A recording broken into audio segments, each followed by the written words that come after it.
ce métier-là de créateur de contenu. Et moi, je dirais faudrait plus d'encadrement.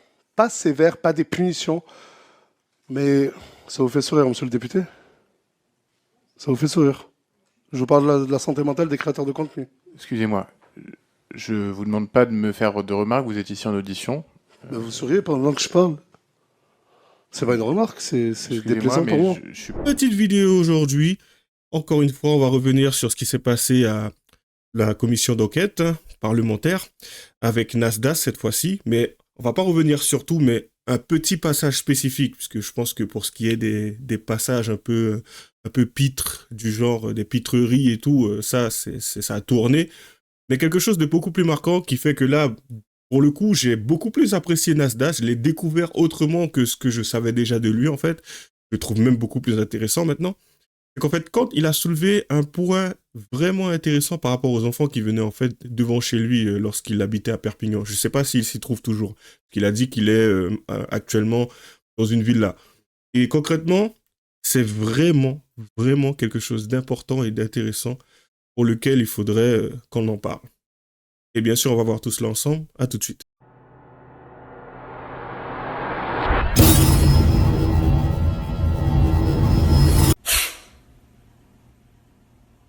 En commençant plus tarder, c'est parti. En effet, moi, quand, en tant que rapporteur, reçu un certain nombre de mails de personnes, alors c'est pas forcément le sujet, c'est un sujet connexe, mais de personnes de votre quartier qui aussi se plaignent des effets collatéraux, on va dire, de ce qui se passe chez vous. Mais donc vous êtes quand même indirectement responsable de ces jeunes qui viennent, parce que s'ils viennent, c'est qu'ils ont bien vu que d'autres jeunes auparavant étaient venus et avaient obtenu l'hébergement, de l'argent, une notoriété peut-être. Donc vous êtes quand même responsable de ça. Non, non, non. Oui, je reconnais, je reconnais que j'ai une part de responsabilité. Mais il faut voir les vidéos que je fais. Quand moi, un gamin de 10 ans vient au quartier Saint-Jacques, j'appelle de suite, premier réflexe, sa maman. Et quand sa maman me dit, gardez-le avec vous, il vous aime trop. Vous ne pensez pas que les parents ont une part de responsabilité? Écoutez, je vous ai beaucoup écouté, enfin très peu, pour vrai dire, je vous ai pas... Juste là, avant de venir, je vous ai regardé, mais j'ai l'impression qu'on parle très peu des responsabilités des parents. Vous savez, moi, je suis papa aujourd'hui. Ça fait un an que mon fils est né. Je pense que si mon fils, à l'âge de ses 15 ans, il va aller voir une star, une personne influente, je ne le laisserai pas. Je suis tombé, et je le jure, j'ai juré, j'ai fait serment, je ne peux que dire la vérité. Je suis tombé sur des cas par centaines où des parents me disent garde-le. Est-ce que vous trouvez ça normal?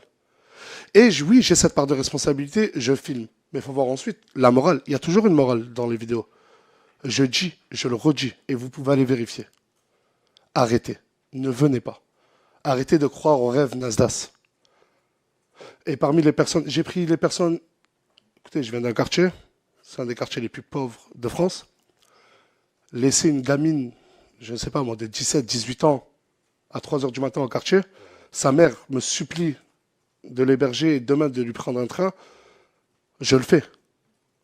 Et j'appelle les parents et je demande si ça peut servir comme exemple. J'ai ce côté généreux-là, avec ou sans réseaux sociaux. Vous savez, moi j'ai commencé, j'étais gardien d'immeuble. J'ai touché un peu moins de 1200 € le mois. Et vous pouvez aller demander au sein de mon quartier, je redistribuais déjà mon argent, j'aidais déjà les gens de mon quartier. Mais je ne savais pas en aucun cas que ça allait faire un effet boule de neige. Et c'est pour ça que cette dernière année, j'ai ralenti énormément, énormément sur les vidéos, sur les dons. Je le fais, mais je ne le filme plus. J'ai cette responsabilité, oui, mais derrière mes vidéos, je le dis, arrêtez de venir. Je l'ai dit, et comme je vous l'ai dit, vous pouvez aller vérifier. Mais il y a aussi, je suis désolé, mais une responsabilité parentale. Moi, ces gamins, je suis ni leur père ni leur mère. Et si le papa et la maman pensent que c'est normal que leur enfant de 14 ans soit à 600 km de chez eux, qu'il ait fraudé le train, ça aussi c'est alarmant. Et eux aussi ont leur responsabilité. Et c'est tout à fait normal. Qui va revenir dessus? En fait, qui peut revenir dessus? C'est une évidence. Je ne vais pas trop polémiquer dessus, je vois pas trop ce que je pourrais dire de plus, à part, c'est une évidence. Par contre, ce qui est alarmant, tu vois, c'est le gouvernement qui, en fin de compte, semble du moins, semble ne pas avoir la même opinion, pas avoir le même point de vue. Tu sais, on peut parler de sa responsabilité à lui, mais à un moment donné, tu réfléchis, tu te dis, le mec, il fait du contenu. De base, la plateforme est censée, à travers sa façon d'être, comment dire, les conditions d'utilisation ou voire même les mises en place de certaines méthodes, tu sais, c'est une plateforme, hein, il y a certaines personnes qui le gèrent, parce que bon, forcément, il est sous le coup de la loi. Il est censé gérer ce genre de choses. Parce que concrètement, si à un moment donné, il fait du contenu et que ce contenu tourne pour différentes raisons, buts ou autres, monétaires, financières, enfin peu importe, de base, hein, moi je pars du principe que de base, derrière ça, il y a la plateforme. Parce que la plateforme en soi, je pense pas que il n'ait pas respecté les règles d'utilisation, enfin, en tout cas à ce niveau-là. Sinon, je pense qu'on en aurait entendu parler depuis bien longtemps et ça aurait fait beaucoup plus polémique. Ça aurait déjà, je pense, créé pas mal de problèmes. Et aussi, il y a les parents. Et bon, pour ça, on le connaît, on le sait. Le gouvernement ne semble avoir aucune solution vis-à-vis de cela. Les parents sont censés être responsables de leurs enfants. Déjà, avec ce qui s'est passé par rapport au PSG, avec ce qui s'est passé avec la surveillante, aujourd'hui, on te dit quoi? Ouais, du coup, on va éviter la vente de couteaux aux jeunes. À un moment donné, ça, je crois que c'était le président qui l'a dit. Tu te dis, sérieusement? Encore un truc pansement? Et on va pas dans le fond du problème qui est que, je sais pas, il y a un souci au niveau culturel, il y a un peu trop de liberté chez les enfants, il y a des enfants rois, tu vois, et tu les vois dans les trains, j'ai déjà eu l'occasion de rencontrer, t'es là tranquille dans le train, et tu vois un enfant qui court et qui se fait poursuivre par des... À un moment donné, il faut arrêter les bêtises. Et le mec, limite, il passe, il rigole. Pour lui, c'est un jeu. À un moment donné, il perçoit pas la... Enfin, c'est du délire, il voit pas que ce qu'il fait concrètement est problématique. Il n'en est même pas conscient, en fait. Tu te dis, mais qu'est-ce que les parents, ils ont fait? C'est du réel, hein. Moi, je pense que concrètement, il a des choses intéressantes qu'il pourrait révéler, dont il pourrait parler, des situations qu'il a rencontrées, du fait de sa notoriété, qui serait beaucoup plus intéressant à révéler, à expliquer, aujourd'hui, de l'attaquer sur oui, t'as dit ça, t'as fait ça, on t'a vu. Sérieusement? Sérieusement? C'est pas grave, on poursuit. Alors, c'est peut-être l'histoire dans l'histoire, mais il y a aussi beaucoup de jeunes qui sont des jeunes de foyer, donc qui relèvent de l'aide sociale à l'enfance. Donc, ça leur fait genre une espèce de double peine, de double désillusion, c'est-à-dire qu'ils ont à la fois dû subir des choses, de la part de leurs parents, et ensuite se retrouvent à être aérés dans les rues et dans votre quartier pour essayer de peut-être d'obtenir quelque chose. Ça reste quand même un vrai sujet problématique, et donc vous en avez conscience. Mais qu'est-ce que vous faites? Si d'une main vous dites qu'en effet c'est pas bien, qu'ils doivent pas devenir, mais de l'autre vous continuez à alimenter cette espèce d'espoir, on voit bien que c'est peine. Non mais, madame, je vais pas arrêter de vivre. Je vais pas arrêter de créer du contenu. Écoutez, moi, j'ai... Avant qu'il parle, je vais vous donner plutôt des statistiques, des chiffres, des situations qui se passent justement par rapport à l'aide sociale à l'enfance. À un moment donné, tu te dis c'est lunaire parce qu'ils ont d'autres problèmes avec cet établissement et pourtant ils s'en prennent à Nasdaq, voire même à Des Laurent, voire même à Alexis Chance ou le couple. Hein. Je pense que tout le monde, enfin une grande majorité des personnes se fout un peu de ce couple, à part pour ceux qui suivaient cette télé-réalité, parce que de ce qu'une fille m'a dit, ils étaient dans une télé-réalité, que je ne suis pas, forcément. Donc, on revient justement aux statistiques, parce que c'est quand même intéressant. Voilà le type de problème qu'ils ont à gérer. Parcours scolaire et insertion professionnelle. 12% des jeunes pris en charge par l'ASE, aide sociale à l'enfance, obtiennent un baccalauréat général, contre environ 36% dans la population générale. Ça, j'ai envie de te dire, c'est compliqué. Il n'y a que 12%. Tu te dis, je sais pas, c'est l'État qui gère, entre parenthèses, différentes personnes, bien sûr, issues de cette structure, mais avec un lien par rapport à l'État. Tu sais, ils ont un contrôle, et c'est eux qui régulent, c'est eux qui mènent des enquêtes, concrètement. Enfin, il y a des choses qui se passent là-bas. C'est censé être encadré en temps normal. 17% quittent le système scolaire sans aucun diplôme contre 8% dans la population générale. Donc, il y en a plus là-bas qui quittent qu'avec que ceux qui sont à l'extérieur. 40% ont redoublé au moins une année en primaire contre 16% pour les autres. En fait, tu as l'impression que quand tu vas là-bas, c'est pire. Donc en fin de compte, peut-être que tu aurais dû rester dans ta famille, en tout cas pour ce qui est du parcours scolaire. On va poursuivre. Violence et maltraitance. Sur 100 enfants placés en Seine-Saint-Denis, 57% ont subi des violences sexuelles durant leur placement et 30% dans le foyer même, 24% par d'autres jeunes, plus 6% par des adultes professionnels ou proches. Déjà 57% sur 100 enfants en Seine-Saint-Denis. T'as l'impression qu'en fait, c'est pas une chance lorsque l'enfant sort peut-être du cadre familial dans lequel il était, ou je sais pas, peut-être qu'il rencontrait des problématiques, ou il s'entendait pas avec ses parents, et qu'il se retrouve là-bas. C'est juste pire, en fait. C'est dramatique. 33% d'entre eux ont subi leur première violence sexuelle après le placement. C'est grave, hein.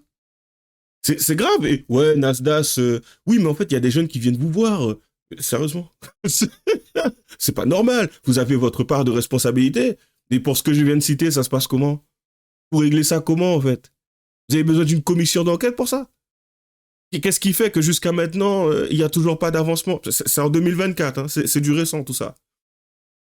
Donné à l'échelle nationale, au NPE, 4,6% des femmes et 1,2% des hommes adultes rapportent avoir subi des violences sexuelles intrafamiliales avant 18 ans. J'attends ça. 12% des personnes disent avoir subi des violences physiques intrafamiliales avant 15 ans. Ok? Placement et structure d'accueil. T'inquiète pas, on a presque fini. Fin 2022, 41% des enfants étaient placés en établissement et 38% en famille d'accueil, en baisse. 77% des juges des enfants ont déclaré avoir renoncé à ordonner un placement en 2024, faute de solutions disponibles. Donc ça veut dire que même à ce niveau-là, peut-être au niveau du personnel, peut-être au niveau des structures, c'est surbooké, c'est plein, et d'autant plus que ça ne se passe pas très bien. Excusez-moi. Donc, moi, déjà, de mon point de vue à ce niveau-là, je me dis, ah, vous avez d'autres problèmes à gérer, les gars. que de faire des auditions sur... C'est d'une futilité et d'une bassesse. À un moment, je pense que j'ai fait le tour à ce niveau-là. Ouais, j'ai fait le tour. Enfin, je pense qu'il y a beaucoup plus de données, mais je suis pas allé chercher très loin. J'ai vraiment pris entre 2022 et 2024. Donc, moi, à ce niveau-là, lorsque je constate ce genre de choses, forcément, et c'est vrai, peut-être que je me répète, mais je me dis juste que ça, c'est une grosse farce. Je ne dis pas qu'à un moment donné, il faut pas se confronter à eux, mais je pense que les raisons doivent être tout autres, et pas dans ce contexte, soi-disant de oui, pour faire une commission d'enquête pour les effets psychologiques sur les mineurs de TikTok. Sérieusement? Ah, vas-y. C'est plutôt une espèce de tribunal médiatique. À la rigueur, oui, mais faut pas me faire croire que les questions qui étaient posées avaient du sens. Pour l'instant, je cherche. Hein. Je n'ai pas trop trouvé jusqu'à maintenant. Allez, on poursuit. Une responsabilité, je l'assume pleinement. Je demande, et je vous l'ai dit, je prends parole devant des millions de personnes. Vous savez, je m'en vante pas en toute modestie, en 1 heure, je tourne entre 2 et 3 millions de vues sur Snapchat. Je peux vous le montrer. Et devant ces millions de personnes qui me regardent, je reçois aussi énormément de vagues d'insultes. Hein, quand « Ah, tu veux plus aider. Ah, t'as changé Nasdaq. » Je reçois une vague d'harcèlement, mais je m'en fous. Je fais, je dis.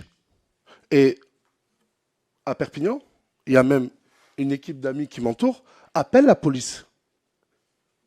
Appelle la police.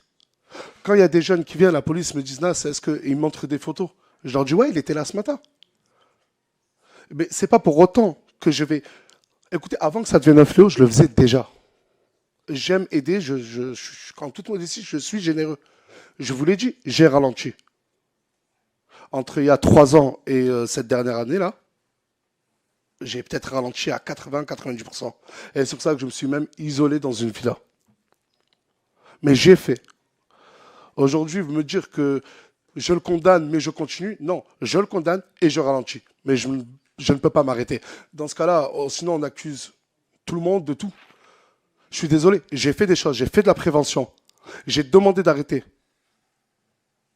Ce qui se passe à Perpignan, avec la police, etc., limite, on les aide des fois à récupérer ces mêmes jeunes.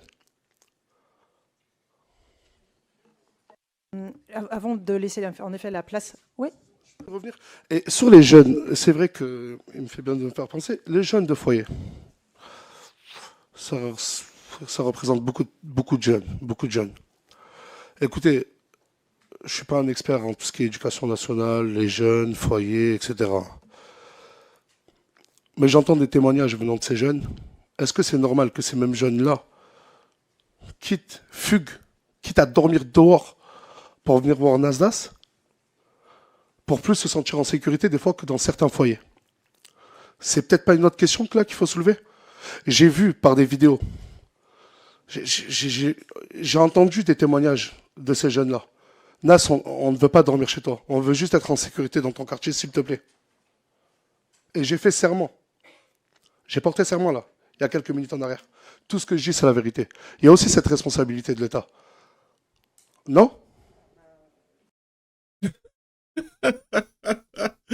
Franchement, hein, je sais pas si c'était calculé ou autre, ou si s'attendait à la question. De toutes les façons, forcément, à un moment donné, vu qu'on parle des mineurs et de TikTok, on va dire qu'il a bien préparé ce sujet puisque ça allait tomber. Ça, si tu réfléchis 2 secondes, ouais, ça allait tomber. Et pile poil, hein, franchement, il a vraiment bien sorti le truc. Il a expliqué sa position, sa situation. Il a pris sa part de responsabilité dès le début. Comme ça, au moins, on n'en reparle plus. Si t'as quelqu'un qui ose l'évoquer, ouais, mais je l'ai dit au début. Donc ça, c'est bouclé. À ce moment-là, vous aviez l'occasion d'intervenir, vous l'avez pas fait. Donc là, c'est trop tard. C'est quoi? Tu veux me remettre ça dessus? Faisant comprendre que oui, j'avais pas compris de prime abord. On a commencé avec ça. Pourquoi tu veux revenir dessus? Tu veux appuyer pour essayer de me faire comprendre quelque chose que tu penses que j'ai pas compris? Mais maintenant, si moi j'appuie sur quelque chose que apparemment vous n'avez pas fait, c'est-à-dire votre responsabilité par rapport au foyer, par rapport à l'aide sociale à l'enfance, par rapport à ces enfants qui viennent devant ma porte pour pouvoir se sentir en sécurité. C'est quand même dramatique, hein. Sachant toutes les polémiques qui tournent par rapport à ce que j'ai fait ou autre, ces jeunes préfèrent venir chez moi parce qu'ils se sentent plus en sécurité chez moi. Posez-vous des questions sur, sur vos établissements. Même allez vérifier. Faites passer ces gens en commission d'enquête. Enfin, à un moment donné, il y a mieux à faire que d'appeler Nasdaq pour, oui, les effets psychologiques de... Enfin, arrête. Ça me fait rire. On terminera avec une petite pépite, mais que vous avez déjà vue, mais j'ai regardé et tout, je me suis dit, vas-y, c'était quoi cette question? J'étais mort de rire quand j'ai entendu. Vas-y, c'est parti. Alors. On dit de vous que vous êtes le Robin des Bois digital, et que donc vous avez redistribué beaucoup d'argent. Est-ce que vous avez déjà distribué de l'argent à des mineurs? Est-ce que vous avez déjà distribué de l'argent à des partis politiques? Non, mais c'est quoi? C'est que... Alors, sur le... Monsieur, là, c'est que monsieur attendez, Labrec, vous pourriez je préciser vais vous pourquoi relire la commission, là, parce que là, Excusez-moi. c'est un gay, Je vais demander de préciser pourquoi vous demandez sur les partis politiques et quel est le rapport avec la commission d'enquête. Non, mais donne-moi le papier, donne-moi le papier, s'il te plaît. Que vous pouvez être plus précis. Franchement, pourquoi j'étais mort de rire? J'ai déjà fait une vidéo brièvement sur Nasdaq. J'ai vu plus ou moins c'était quoi le délire en soi, quel type d'individu, bien sûr, à travers Snapchat, les réseaux sociaux, avant de faire la vidéo. Et tu sais, il y avait eu la dissolution de l'Assemblée nationale. Pour moi, ce moment-là est pépite. C'est un bon événement. Pourquoi? Parce que ça permet de voir qui, en fin de compte, a pas forcément un pied dans la politique, mais qui a pris position, tu sais, politiquement parlant. Et tu as Mister V, tu as... je me rappelle même plus comment elle s'appelle, la femme noire, là. Ah, bref. Sally, tu as l'autre, là, celle qui s'est habillée, qui a mis le voile, à un moment donné, ils ont parlé d'elle à la télé. Enfin, j'ai oublié comment elle s'appelle. Désolé, je regarde pas ces gens. Et en fin de compte, tu as plusieurs personnes qui ont pris position. Il me semble pas que ça soit le cas de Nasdaq. J'ai envie de te dire, même des rappeurs à ce moment-là ont pris position. Et tu sais, c'est quand même dramatique parce que ces fameux rappeurs qui aujourd'hui, pas, tu sais, sur ce style racaille, sachant que Nasdaq aussi, on va pas se mentir, il a ce style racaille, j'ai trouvé Nasdaq beaucoup plus pertinent et intéressant dans son passage, dans cette audition, que ces rappeurs-là, qui de base ont inspiré quand même pas mal de générations, et qui ont décidé de faire une musique pour pouvoir prendre position et voter pour... c'était le NFP à ce moment-là. Quand j'y réfléchis, je me dis, mais lui, concrètement, il s'est jamais positionné à ce niveau-là. Jamais. Même à cette période-là, jamais. Je l'ai jamais vu parler de politique sur les réseaux sociaux. Donc pourquoi subitement sorti de nulle part? Quel est le lien? À quel moment tu te dis, t'as financé un parti politique? Pourquoi? D'où ça sort? Tu poses pas cette question comme ça. Ouais, on sait jamais. Tu sais, comme il a de l'argent. Les effets psychologiques, qu'est-ce que ça a à voir, sérieux? Oh, purée. Bref, c'est parti. Pardon. En fait, sur la question des mineurs, je pense que c'est dans le cadre de notre commission Ça, c'est d'enquête. sûr, ouais. Et comme par ailleurs, on vous prête des ambitions politiques, je voulais savoir si TikTok avait permis de rémunérer des partis Voilà. politiques. Voilà. Donc du coup, je pense qu'il y a peut-être une information qui m'a échappé, mais Permettez-moi, voilà. mais je pensais qu'en arrivant ici, on est quand même à l'Assemblée nationale, c'est une première pour moi et c'est un honneur pour moi. Mais je pensais vraiment pas tomber sur des questions aussi floues que les vôtres. Enfin, non, mais on a l'Assemblée nationale, c'est des questions précises. Qu'est-ce que un groupe politique? Écoutez, je n'ai jamais même fait de politique dans mes réseaux sociaux, d'accord? Je n'ai jamais versé d'argent à des groupes politiques. Monsieur le député, j'ai regardé un interview de votre part. Vous avez dit que ça n'allait pas être une punition pour nous. Mais c'est bien pire. On part sur des questions tellement hors Alors, sujet. Mais non, mais qu'est-ce que vous allez dire là? Votre prochaine question. Laissez-moi terminer, s'il vous plaît. Laissez-moi terminer. Mais est-ce que, excusez-moi, j'ironise, hein, mais c'est quoi la prochaine? Est-ce que j'ai financé l'armée du Tchad? C'est quoi? Non. Et On va bref, revenir à la être plus question sérieux, non, et mais- répondez à la. Donc, bon, sur la deuxième question, vous n'avez pas d'intention politique, on l'a compris. Sur la première question, c'était de savoir si vous aviez donné de l'argent à des mineurs. Pour revenir sur. Désolé, mais parce que je suis Oui, non, je suis mais on va même un rester peu très- choqué de la très question. calme. Je vous le dis clairement, je ne connais pas votre nom, désolé. Je peux terminer? Monsieur va répondre sur. Bref, juste pour terminer ça, la vidéo va durer pour rien. Oui, il va dire concrètement qu'il a financé, il a versé de l'argent, il a donné de l'argent à des mineurs. Et après, j'ai envie de te dire, si tu t'intéresses un tant soit peu au contenu qu'il a fait avant de partir là-bas, parce que, tu sais, certaines personnes pensent que oui, en défendant, enfin, bon, pas en défendant, mais en se positionnant par rapport à ces députés qui aujourd'hui gèrent la commission d'enquête, excusez-moi, ils se disent que oui, en fin de compte, on va lui poser ce genre de questions et on verra comment les choses vont se passer. Et en fait, certaines personnes, excusez-moi, hein, je fais le récap des députés, mais pour d'autres qui ont regardé et qui connaissent plus ou moins comment ça se passe, puisque j'ai regardé vite fait les avis sur les réseaux, il y en a certaines qui disent oui, mais les gens, quand ils regardent ça, ils s'attendent à ce que pendant la commission d'enquête, les députés et tout, ils viennent avec des solutions. Non, non, non, on ne s'attend pas à ce qu'ils viennent avec des solutions. On s'attend à ce qu'ils viennent avec un récap de la situation. Tu sais, avant de faire ta commission d'enquête et de poser des questions qui de base sont censées être sur les effets psychologiques, mais bon, on va arrêter avec ça. Tu t'attends quand même à ce qu'ils aient fait des recherches, à ce qu'ils se soient intéressés un minimum au sujet. Tu me dis, mais c'est du délire. Mais les questions c'est lunaire. Oui, bien sûr, il va dire qu'il a donné de l'argent et il va dire justement, il va expliquer le contexte, que oui, il leur a demandé de nettoyer, que ça soit des tags, des trucs, enfin, je pense même participer à certaines choses pour leur verser un peu de thunes. Il fait comprendre depuis le début qu'en soi, il est dans un endroit qui est extrêmement pauvre. Donc pourquoi justement il partagerait pas cet argent? Enfin, il y a tellement d'éléments qui ont été soulevés depuis le début, le truc il a commencé depuis 40 minutes. Et quand il pose des questions, j'ai l'impression qu'en fin de compte, ils n'ont pas pris conscience que, d'une certaine façon, il a déjà répondu. Donc, c'est bizarre. C'est un groupe bizarre. Enfin, j'ai l'impression, et franchement, hein, peut-être que je me la pète, ou peut-être que j'ai les chevilles gonflées, mais que, ne serait-ce que pour ce genre de choses, que je pourrais mieux faire le taf qu'eux. Pourtant, j'ai pas fait tant de recherches que ça. J'ai pas l'impression de m'être donné à fond. J'ai pris très peu d'informations sur Nasdaq. Et pourtant, j'en sais plus qu'eux. C'est quand même dramatique. On te dit pas qu'ils doivent devenir youtubeurs, influenceurs, peu importe. Mais un minimum, quoi. Sérieux. On va s'arrêter là. Du coup, comme d'habitude, lâchez les j'aime pas, les commentaires. Les liens seront dans la description. Abonnez-vous à la chaîne de Génération Sankara et à la mienne. J'ai un Tipeee au cas où si vous voudriez me faire un petit don. Bonne chance à nous. À la prochaine.